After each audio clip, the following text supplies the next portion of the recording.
Okay. Some technical प्रॉब्लेममुळं आपलं lecture थोड़ा discontinue राहिलं. टेक्निकल वजह से हमारा लेक्चर थोड़ा आगे नहीं बढ़ पाया था. सॉरी.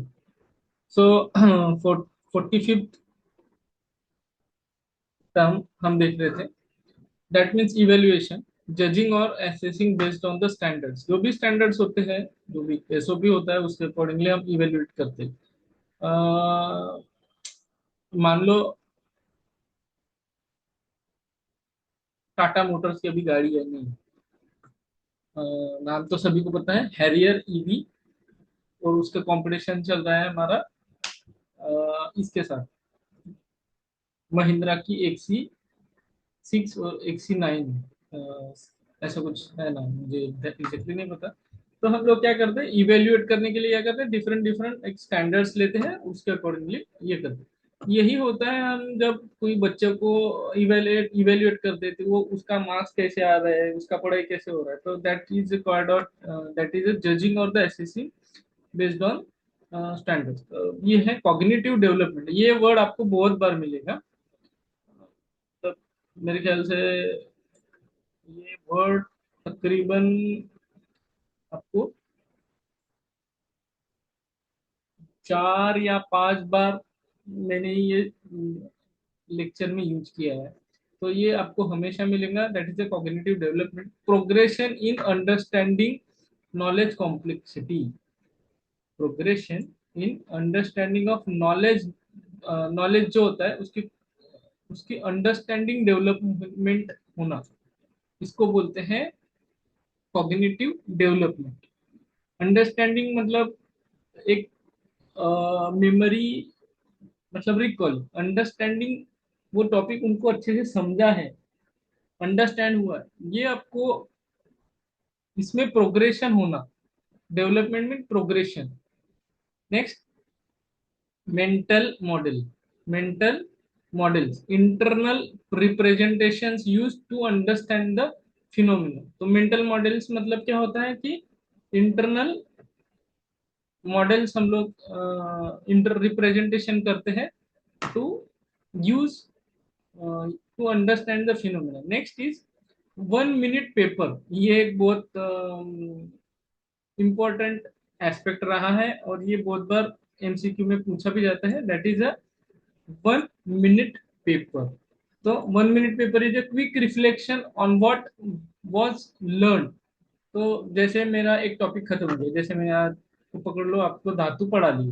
धातु पढ़ाने के बाद धातुओं में के बारे में आपको एक 1 मिनट मिलेगा, उसमें धातुओं के बारे में लिखना है. ऐसा मैं अगर स्टूडेंट को बोल दिया, तो 1 minute paper is a quick reflection on what was learn.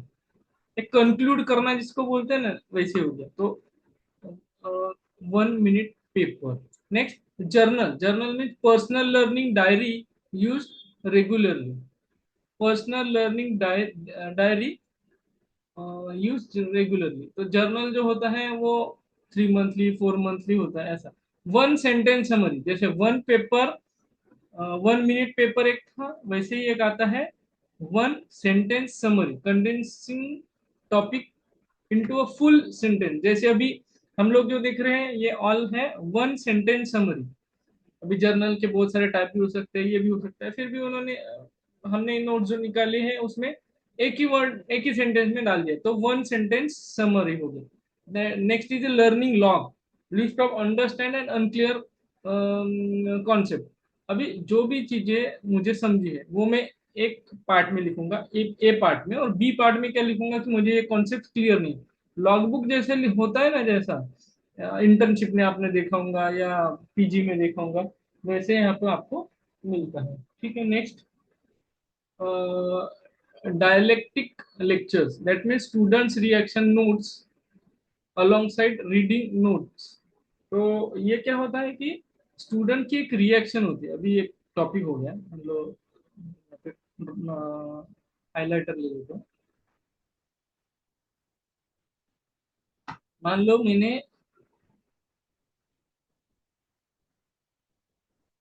मैं एक टॉपिक पढ़ रहा हूँ, एक्स वाई जेड एक टॉपिक है, एक्स वाई जेड टॉपिक पढ़े जा रहा हूँ पढ़े जा रहा हूँ, और मान लो यही सारा मटेरियल है और मुझे इसके नोट्स निकालना है, तो मैं क्या करूंगा, स्टिकी नोट्स करके रहता है वो इधर लिख लूंगा कोने में।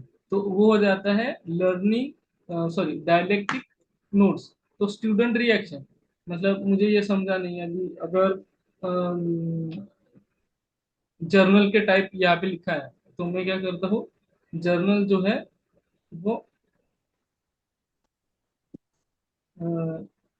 जर्नल जो है वो क्या करता हूँ मैं, जर्नल के टाइप ले लेता हूँ, peer reviewed journal, national journal, international journal. तो ये मैंने जो जो लिखा है यहाँ पे 1 2 3 4 5 पॉइंट, 6 पॉइंट, तो that's is called as a dialectic notes. तो अगर ये वर्ड आपको सामने से आता है तो आपको घबराना नहीं है। डायलेक्टिक नोट्स मतलब स्टूडेंट रिएक्शन, स्टूडेंट वो जो पढ़ता है उसके बाजू में लिखता है, तो जिसको हम नोट्स निकालना बोलते हैं ना, वही हो गया।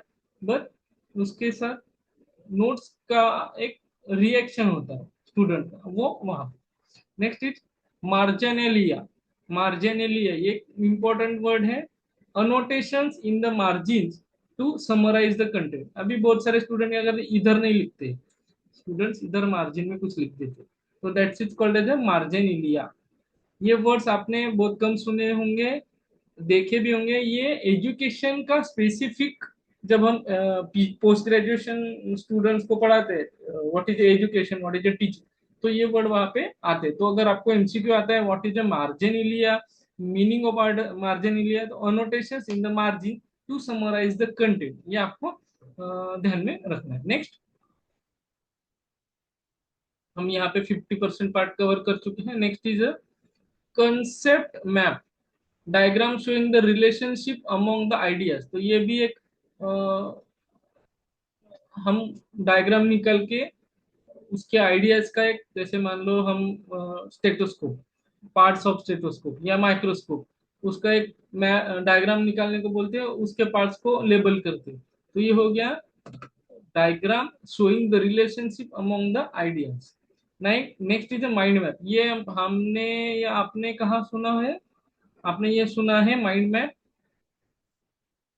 जब आप जेई के लिए या आईआईटी के लिए प्रिपेयर कर रहे थे, तो वहां पे आईआईटी के जो टीचिंग वाले हैं बहुत बार माइंड मैप को इस्तेमाल करने को बोलते हैं। तो visual diagram with central idea and branches.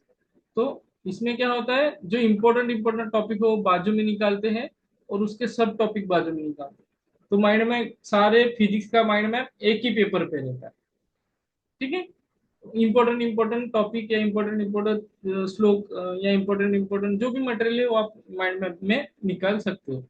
Next is a visual learner, learn best through the diagrams and visual. तो विजुअल लर्नर जिनको, जैसे ऑडियो वीडियो लेक्चर में से ये हो गया। काइनेस्थेटिक लर्नर्स में through the hands on experiences, मतलब जैसे प्रैक्टिकल्स हो गए, स्किल लैब हो गया, या योग्या, योग्या करके आयुर्वेद में है, कद्दू पे इंजेक्शन की प्रैक्टिस करना या सलाइन की प्रैक्टिस करना, ये हो गया kinesthetic learner. Next, lecture note, return summary of a lecture, it's called as lecture note. Next is skeletal notes. ये भी वर्ड है, ये भी आपको एमसीक्यू पूछा जा सकता है, what is skeletal notes, pre outline lecture structure with space to fill in. Skeletal notes में, उसमें आपको एक आउटकम रहेगा, प्री आउटकम रहेगा किसका, लेक्चर का, और उसमें आपको फिल करना है कि ये आपका कंप्लीट हुआ है लेक्चर में, इसका मतलब क्या है, ये वाला ऐसा। तो स्केलेटल नोट्स, तो ये भी एक इंपॉर्टेंट एमसीक्यू बन जाता है, skeletal notes. Next, mnemonic device. Mnemonics के बारे में आपने पढ़ा है या यूज करते हो, तो mnemonic device is a memory aid, it's instrument using a pattern और इट्स एसोसिएशन। तो ये निमोनिक को याद रखने के लिए ये जो पैटर्न है उसको, एक डिवाइस होता है, उसको निमोनिक डिवाइस बोलते हैं। थोड़ा सा मोबाइल में साइलेंट कर लेता है, इट्स डिस्टर्बिंग। ब्लूम्स टैक्सोनॉमी बहुत बार आता है ये, और मोस्टली लास्ट एग्जाम में भी था, इसी एग्जाम में भी रहेगा। तो ब्लूम्स टैक्सोनॉमी में हराइकल मॉडल ऑफ कॉग्निटिव स्किल्स। तो ये इसके कुछ स्टेप्स होते हैं, वो एमसीक्यू में पूछे जाते हैं, सीक्वेंसिंग का इसका एमसीक्यू बनता है। ऐसा। Next is learning outcome, measuring learning out target और द गोल। मेजरेबल लर्निंग जो भी होता है, जैसे अभी ये लेक्चर है, ये लेक्चर के बाद 100 टर्मिनोलॉजी हमने जो पढ़ाई है वो आपको याद होनी चाहिए, वो उस पर एमसीक्यू आते हैं तो वो सॉल्व करते आना चाहिए। That is a learning outcome of this lecture. Next is assessment criteria, standards use to evaluate the performance. जो भी बच्चा परफॉर्म करता है वो असेसमेंट क्राइटेरिया उसका होता है, मतलब 70% मार्क मिल गया तो वो फर्स्ट डिवीजन में आएगा, 75 के अबव मिल गया तो वो डिस्टिंक्शन में आएगा। That's is the assessment criteria. या 35 के बिलो है, 35 के अबव है, 50 के अबव है, 50 के बिलो है तो पास फेल, ऐसे वो जो क्राइटेरिया थे assessment criteria. Think pair share, ये बहुत बार कॉमन है। थिंक पेयर शेयर ये बहुत बार पूछा जाता है। Student think and discuss in pair then share. Think pair share mean student पहले सोचते हैं, डिस्कस करते हैं खुद के कलीग के साथ और बाद में शेयर करते हैं एक दूसरे के साथ। दैट्स एक type of learning method, teaching method में आता है। Matching items, test items requiring connection, connecting related pairs. तो मैचिंग द आइटम्स ये अपना एक एमसीक्यू का टाइप भी हो जाता है, ठीक है। मल्टीपल चॉइस, ये भी क्वेश्चन विद सेवरल ऑप्शन, ये भी बताने की जरूरत नहीं है। फिर ट्रू एंड फॉल्स वो भी बताने की जरूरत नहीं है। नेक्स्ट, कॉन्सेप्चुअल क्वेश्चन, यहाँ पे असिस्ट अंडरस्टैंडिंग नॉट मेमोराइजेशन। तो ये यहाँ पे सारा एनटीटी में लफड़ा है, ये सारे क्वेश्चन आपको इसी टाइप में मिलेंगे, है ना। तो कॉन्सेप्चुअल क्वेश्चंस रहेंगे आपकी अंडरस्टैंडिंग चेक करने के लिए, और यही एनटीटी में बहुत सारे क्वेश्चंस रहते हैं। इसलिए मैं बोलता हूँ कि आप लेक्चर्स को ज्यादा अच्छे से फ्लेक्सिबल टाइम के सब अकॉर्डिंगली देखो, कॉन्सेप्ट अच्छे रखो, तो आप क्वेश्चन घुमा फिरा के भी पूछे तो आपका आंसर सही आने वाला। Next is clear instructions, student teach and discuss with each other. तो पीयर इंस्ट्रक्शन मतलब एक दूसरे को पढ़ाना, किसने, स्टूडेंट है, पीयर मतलब उनका colleague. Next, cookbook experiment, मतलब rigid lab experiment with no exploration. तो ट्रेडिशनल मेथड, अभी मुझे एच बी देखना है तो एच बी ये तरीके से देखा जाता है, तो वही होगा same. Socratic question, Socratic question में guided questioning to stimulate thinking. तो ये आपको एमसीक्यू वापस से पूछा जा सकता है। What is a Socratic question, guided questioning to stimulate thinking. Next is study group, बच्चों का ग्रुप रहता है वो कोलैबोरेटली पढ़ते रहते हैं तो वो हो गए ऐसे question, requires written explanation argument. Rubric, हाँ रूबिक में scoring guide, guide for evaluating work, scoring guide for evaluating. तो ये रूबिक्स करके रहता है, आपने सॉल्व किया होगा तो उस accordingly scoring guide for evaluating work. Next is a formative assessment, next is a formative assessment, ongoing feedback to improve learning, ongoing feedback to improve learning. Next is summative assessment, ये बहुत बार पूछा जाता है। what is a formative assessment and what is a summative assessment? formative assessment में feedback जिसमें देना जाता है और उसको इम्प्रूव किया जाता है, तो that's a called as a formative assessment. एक बच्चा है जिसका पढ़ाई अच्छा चल रहा है, उसमें थोड़ी इंप्रूवमेंट की जरूरत है, तो आपको क्या करना है, उसको इम्प्रूवमेंट के लिए, हाँ बेटा आप अच्छे से पढ़ाई करो, ये आपका क्वेश्चंस गलत हो रहे हैं मैथ्स, जैसे कोई स्कूल में तो आप बोलो मैथ्स आप वीक है, मैथ्स इंप्रूव करो, साइंस आपका अच्छा है। अब वैसे ही अभी फर्स्ट ईयर के बीएमएस के बच्चों को बोल सकते हो संस्कृत की तरफ थोड़ा ज्यादा ध्यान दो, बाकी पदार्थ विज्ञान क्रिया रचना आप अच्छे से कर पाते हो। That's called as a formative assessment. इसमें क्या होता है, ऑनगोइंग फीडबैक देना है, अंडर लर्निंग प्रोसेस आपको देना है और to improve the learning. Next summative, summative means खत्म हो गया पढ़ाई और उसका इवेल्युएशन करना है, that's called as a final evaluation of student learning, है ना। तो ये दोनों बहुत बार पूछे जाते हैं, अभी फिलहाल एक ही एग्जाम हुई है, फिर भी ये इंपॉर्टेंट टॉपिक है, what is a formative assessment and what is a summative assessment. Next, अभी आपको धीरे धीरे समझ में आया है कि हमने ये क्यों रखे हैं लेक्चर, क्यों रखे हैं, क्योंकि ये अगर टॉपिक आपको पता है तो जब आपके सामने ये वर्ड्स रहेंगे तो आप अच्छे से एमसीक्यू पिकअप कर पाओगे, है ना। Next, holistic grading, holistic grading में क्या होता है, evaluating the work as a whole. तो पूरा का पूरा साल भर का एक ग्रेड, और फर्स्ट सेम का ग्रेड, सेकंड सेम का ग्रेड, ऐसा अलग अलग ग्रेडेशन होता है। तो होलिस्टिक ग्रेडिंग में पूरा साल भर का जो भी ग्रेडिंग होता है वो देना, मतलब holistic. Analytic grading, scoring based on multiple components. Analytical grading और होलिस्टिक, होलिस्टिक मीन्स कंप्लीट, पूरा का पूरा वर्क कैसा है, अच्छा है, खराब है, इंप्रूवमेंट में जरूरत है, ऐसा। एनालिटिक मीन्स उसने प्रोजेक्ट अच्छे से कवर किया, प्रोजेक्ट में उसका साइंटिफिक अप्रोच अच्छा रहा, उसमें रिसर्च किया, उसने नए डिस्कवरी किया, बाकी बच्चों से अच्छा किया, उसमें इनोवेटिव था, उसमें चैलेंज था। तो ये हो गया analytical, different different multiple components को देखना। Next is criteria reflected, reflected grading, that means comparing performance to fixed standards. कुछ स्टैंडर्ड्स है, मान लो एक फर्स्ट ईयर में हम लोग पीरियोडिक असेसमेंट लेते हैं, क्रियाशैली, बाकी सब्जेक्ट में भी लेते हैं, मैं क्रिया पढ़ाता हूँ तो उसका। तो उसमें क्या होता है कि एक एक टेस्ट होती है ओपन बुक टेस्ट, दूसरी होती है एमसीक्यू टेस्ट, तीसरी होती है एक स्पेसिफिक टॉपिक के ऊपर टेस्ट। तो मुझे अगर मार्क्स अगर देने हैं तो मैं जो एक फिक्स क्राइटेरिया रहता है कि 10 में से मुझे 15 मार्क, 15 में से 10 मार्क मुझे बच्चों को देने के लिए इसका ऐसा आंसर आना चाहिए। तो अगर ऐसा आंसर आए तो ही मैं उसको 10 मार्क दूंगा 15 में से। तो that means criteria referring grading. तो इसके लिए मुझे एक मॉडल आंसर पेपर मेरे पास होना चाहिए। ये सब्जेक्टिव एग्जाम के लिए मैं बात कर रहा हूँ, एमसीक्यू के लिए ऐसा कुछ नहीं होता। Norms referred reference journal grading, that means comparing performance to peers. Norm reference grading, comparing performance to peers। अभी राम ने श्याम से अच्छा परफॉर्म किया, दैट मीन्स उसका जो नॉर्म है, कौन नॉर्म है, पियर्स से अच्छा करना, ये हो गया उसका। Next is contract grading, student agree to specific assignment for a grade. अभी 70% मिलना, 30% मिलना, ये हो गया contract grading. Grading mechanics, the procedure for computing grades, तो ग्रेड कैलकुलेट जिससे की करते हैं उसको बोलते हैं grading mechanic. Next is office hours timing, when the instructor meet the student and outside class, तो इसको बोलते हैं ऑफिस आवर्स। 9 to 5 ऐसा नहीं, time when instructors meet students outside the class.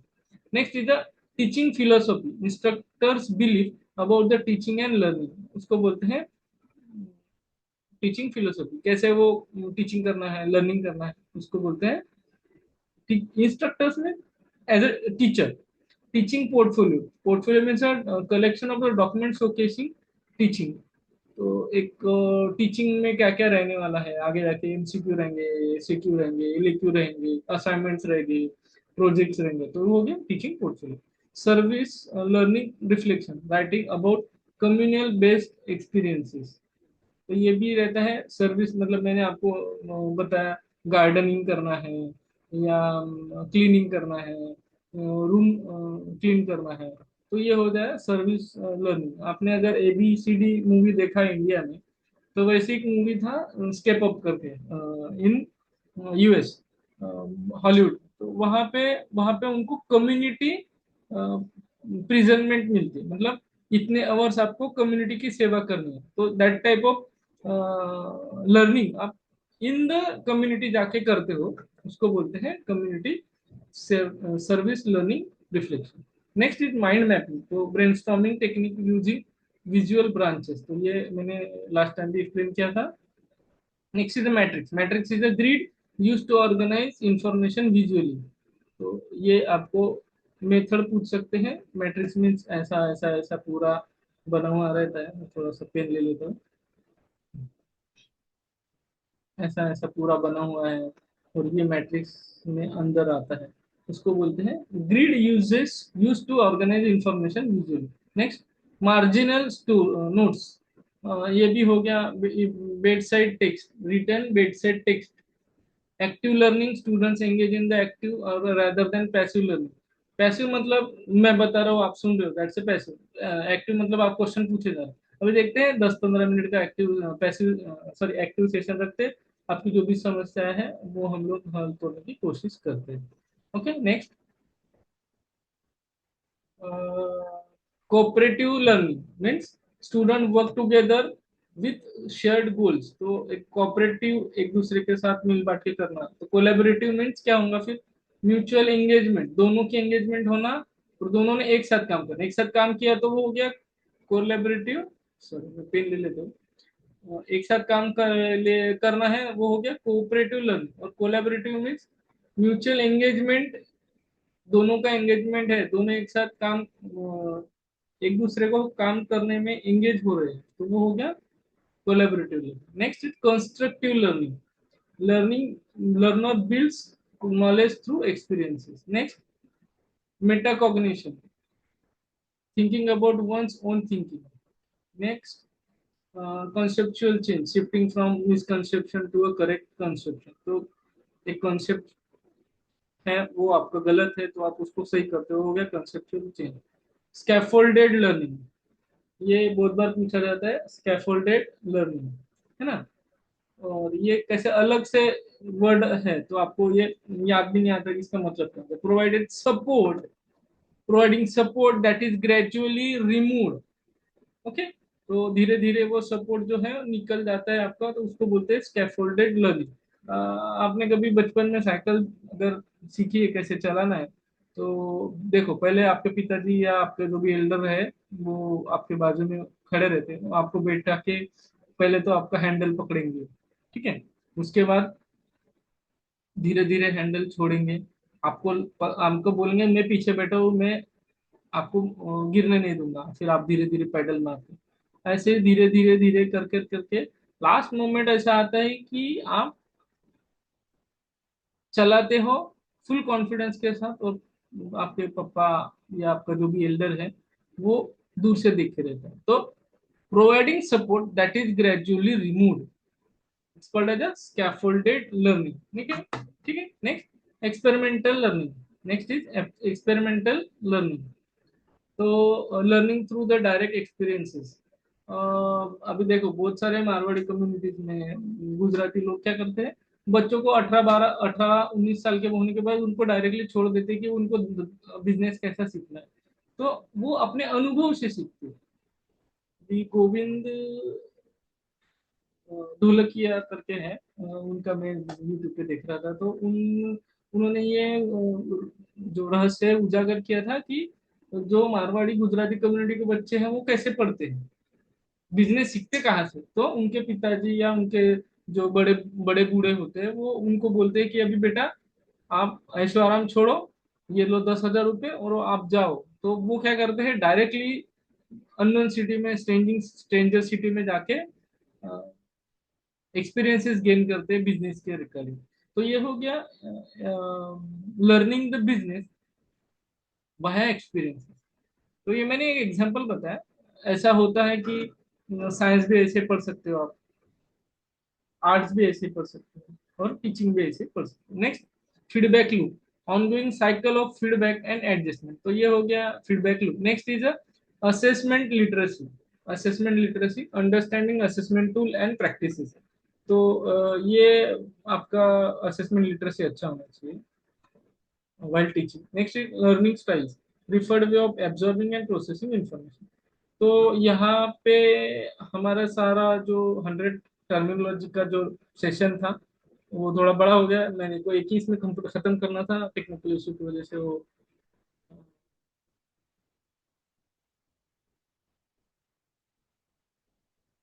नहीं हो पाया। किसी को कुछ अगर क्वेश्चन है regarding NTT coaching and all, तो कुछ I can unmute you and you can ask me the some questions, जो भी डाउट्स वगैरह होंगे वो। आई एम लिसनिंग। किसी को कुछ डाउट हो तो आप पूछ सकते हैं, अभी हमारा लेक्चर यहाँ पे खत्म हुआ है।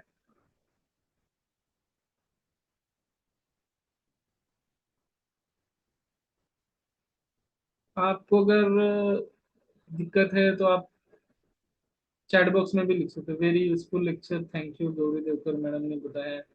चैट बॉक्स में भी आप लिख सकते हो। I am opening the chat box.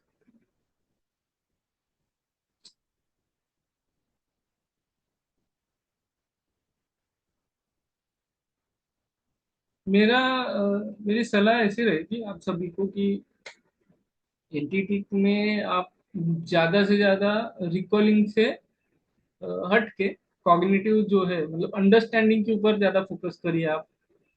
जितने भी कॉन्सेप्ट आप समझोगे उतना टेढ़े क्वेश्चंस आएंगे तो उनको अच्छे से हेल्प करते हैं। देखो सबसे इंपॉर्टेंट चीज है कि इसमें सारे क्वेश्चन टेढ़े रहते ही नहीं, ये तो पहले डर निकाल दो। 40 क्वेश्चन इजी रहेंगे, 40 क्वेश्चन मीडियम डिफिकल्टी रहेंगे और 20 क्वेश्चन हार्ड रहेंगे। 20 क्वेश्चन छोड़ दो, हमें तो टॉप नहीं आना है। 20 क्वेश्चन को छोड़ने के बाद अपने पास बचते हैं 80 क्वेश्चन। 80 क्वेश्चन में से 50 मार्क्स लेना हमारा टारगेट है। तो एकदम इजी वे में अगर धीरे धीरे धीरे धीरे अभी हमारे ये टर्मिनोलॉजी के लेक्चर कुछ दिन चलेंगे। Sir arrange short 20 MCQ session okay चलेगा, कोई दिक्कत नहीं है। हम लोग एक 20 क्वेश्चंस लाइव, हम आपको एक लाइव टेस्ट जो होती है हमारी प्लेटफॉर्म की वो प्ले करके दिखाएंगे कि रियल लाइफ में कैसे एग्जाम होती है। एक डेमो सेशन भी रहेगा, that is live with zoom. मतलब इधर टेस्ट रहेगी, इधर हम लोग सॉल्व करेंगे, उसका एक्सप्लेनेशन देखेंगे। और ये सबके लिए लाइव रहेंगे, मेरे लिए भी लाइव रहेंगी। मैं टीम को बोलूंगा कि मुझे मत आंसर बताना। So that will be the अच्छा, एक अच्छा आइडिया दिया है। ठीक है। और कोई किसी का क्वेश्चंस या कुछ है तो, वरना मैं अभी थोड़ा आपके लिए 10th मॉक टेस्ट हम लोग प्रिपेयर करने जा रहे हैं। 10th 9th मॉक टेस्ट जैसे हमने लास्ट शेयर किया था टेलीग्राम में, मैंने शेयर किया था ना। हाँ, ये आ गया टेलीग्राम। टेलीग्राम में हमने शेयर किया था आपसे कि बच्चे बच्चे सबसे नीचे जाना है। एक सेकंड। चलिए। तो ये रहा हमारा 49th लेक्चर। 48 लेक्चर हमारे कंप्लीट हो गए, इसके बाद ये लेक्चर है। चलो मैं अभी थोड़ा सा बिजी हूँ, अगर कुछ क्वेश्चन है आपके तो मैं आपको टोटल लेक्चर हमारे 49 है योगेश। अभी तक 49 हुए हैं, सारे के सारे हमारे टू डेज आयुर्वेद एप्लीकेशन में अवेलेबल रहेंगे। यूट्यूब में जो लेक्चर्स है वो आपको इन पार्ट्स मतलब कुछ 7 मिनट के कुछ कंप्लीट ऐसे मिलेंगे। जो लेक्चर्स है टोटल लेक्चर्स 49 ये आपको पेड इसमें रहेंगे। वो मैं thank you sir for important topic. Okay चलो, thank you for your feedback and हम अभी यहाँ पे एंड करते हैं।